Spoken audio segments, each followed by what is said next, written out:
Initial rates method. Describe how to use the initial rates method. Repeat an experiment several times using different initial concentrations of reactants.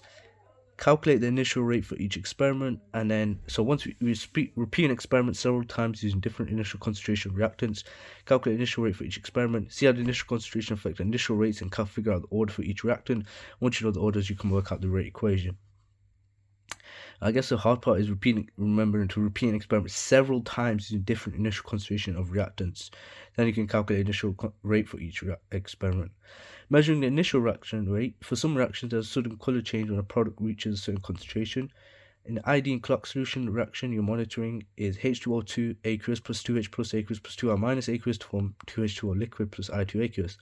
A small amount of sodium thiosulfate solution of starch is added to reaction mixture.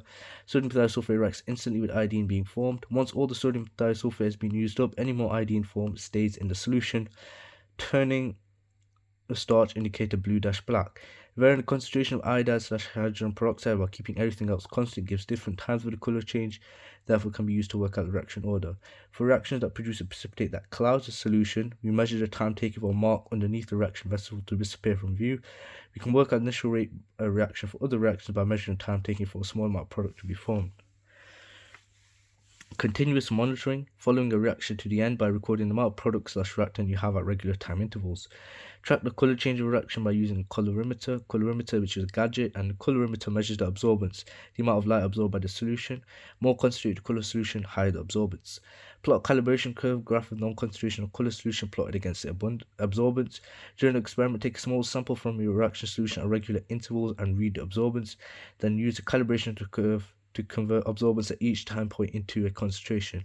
If there's a change in pH, if the reaction produces/uses H plus ions, therefore the pH of the solution will change because pH is minus log 10 concentration H plus.